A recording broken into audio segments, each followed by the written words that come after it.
Hi friends, कविता foot foot के मुझे स्वागत करुचे। आज बनाऊे मुई आदे से झुरिया खेला झुरी पतर पुड़ा जेनटा के कहसन झुरी पुरगा। इटा मुई मैग्नेट करके रखी देछे 5 मिनट आगु। इटी देछे हमें कच्चा मरची हल्दी आ नून। इथि आ किछि नहीं लगे एंता भी हमें पूरे पुड़े पारमा। इटा के गैस थी मुई पुड़ाबी आ इटा के एखन मुई से पतर थी ये पतर थी एखन पूरा देकी इटा के टिपी देकी कवर कर देबी। मुई इटा पतर थी इटा के कवर करी इटा के टिपी देबी चारिआडे।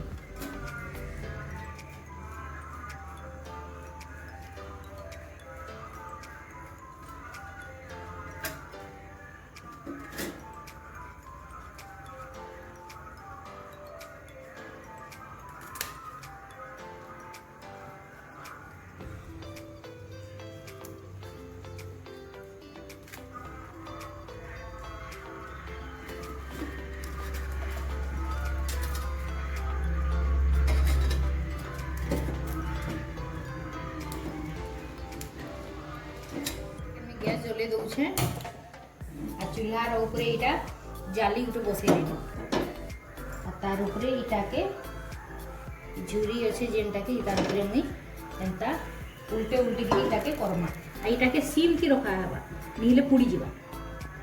इटा के हम गैस थी भी एंता जाली देकी करि पारमा आ चूल्हा थी भी हेसी जे मुई आज गैस थी भी करी की देखौछे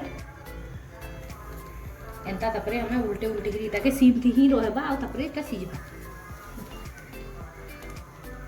देखो इटा एखन झोरीटा पुड़ी की रेडी हे गेला। मैं गैसटा बंद कर देबो छे आ फिर मैं बहरे की देखौ छे ताके इटा बनी की रेडी हे गेला। झोरी पुड़ी की पूरा केते सुंदर पुड़ी जाई छे आ इटा टिके तार माने एंता स्मोकी फ्लेवर थिसी बेले पुरगा वाला झोरीटा बेसी भल लागसी। आ इटा मोर चैनल के सब्सक्राइब लाइक शेयर आ कमेंट करवा लगी नहीं भूलबे आ सब्सक्राइब बटन पाके जेन बेल आइकन अच्छे सेटा भी प्रेस करवा लगी नहीं भूलबे। आ आपण माने भी एंता चूल्हा नहीं थिले भी गैस थी भी एंता जाली पुरे रखिकी उल्टे उल्टे करी एंता पुड़ी करी आपण माने भी एंता करिकी खाई पारबे आ करिकी खाएबे आ कमेंट करिकी जनाबे। आ कल के फिर मैं नुआ वीडियो संगे फिर आसुछे। नमस्कार।